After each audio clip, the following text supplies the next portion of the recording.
Shalom saudara-saudari di dalam nama Tuhan Yesus Kristus. Bertemu lagi kita dalam Rhapsody of Realities DNI Malaysia. Tajuk perkongsian kita pada hari ini iaitu Rahsia Kealahan.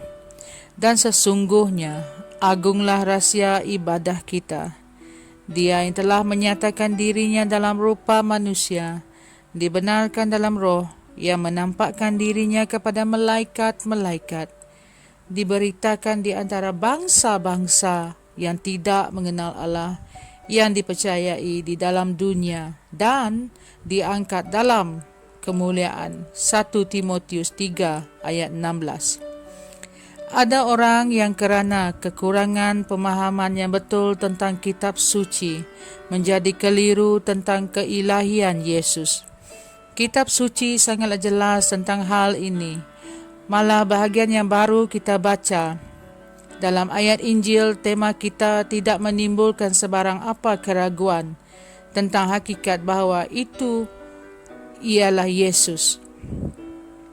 Ada yang bertanya, jika Yesus adalah Allah, bagaimanakah dia dapat mendudukkan dirinya di sebelah kanannya sendiri di syurga, seperti yang dinyatakan dalam Efesus 1 ayat 19 hingga 20. Pertama sekali, kamu perlu mengerti bahawa sifat Allah yang luar biasa itu membolehkan dia menampakkan dirinya dalam cara yang berbeza-beza. Ia merupakan rahsia sifatnya. Alkitab memberitahu kita tentang sifat ilahi kealahan dalam 3 personaliti, iaitu Bapa, Anak dan Roh Kudus. Satu Allah, tetapi dia menyatakan dirinya dalam 3 personaliti yang berlainan.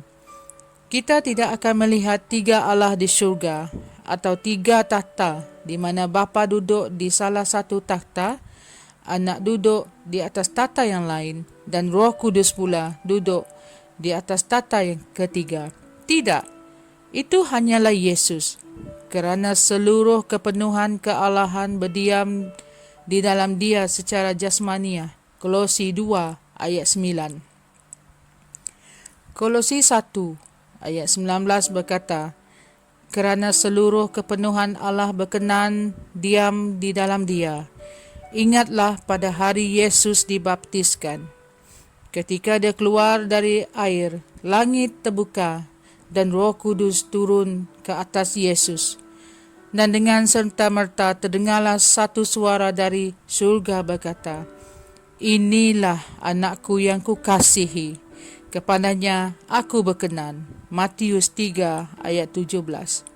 Sungguh luar biasa manifestasi ketiga-tiga kepribadian Allah ini.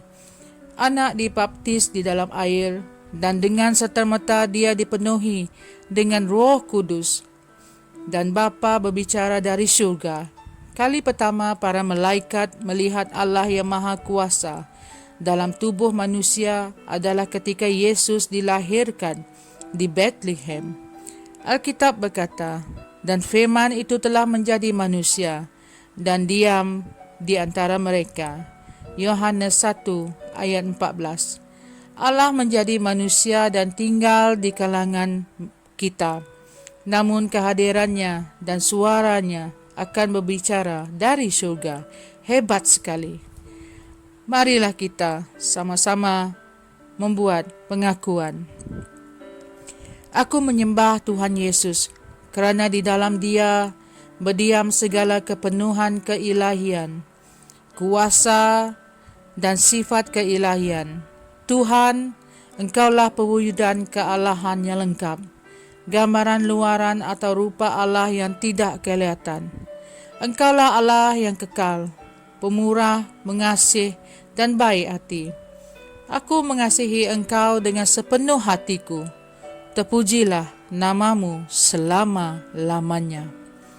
Sebagai ayat renungan, kita boleh baca 1 Yohanes 5 ayat 7, Kolosi 2 ayat 9 dan Kolosi 1 ayat 19. Tuhan memberkati. Kami percaya saudara-saudari semua telah diberkati dengan perkongsian firman dari Rhapsody Reality. Bagi sesiapa yang ingin menjadikan Yesus Kristus sebagai Tuhan dalam kehidupanmu, kamu boleh mengucapkan doa ini bersama dengan saya. Ya Tuhan Allah, aku mempercayai Yesus Kristus, Anak Allah yang hidup dengan sepenuh hatiku. Aku percaya Dia telah mati untukku, dan Allah telah membangkitkan Dia dari kematian. Aku percaya Dia hidup hari ini. Aku mengaku dengan mulutku bahwa Yesus Kristus adalah Tuhan dalam hidupku mulai dari hari ini. Melalui Dia dan di dalam namanya, aku mempunyai kehidupan yang kekal. Aku telah dilahirkan semula. Terima kasih Allah kerana menyelamatkan jiwaku. Aku sekarang adalah anak Allah.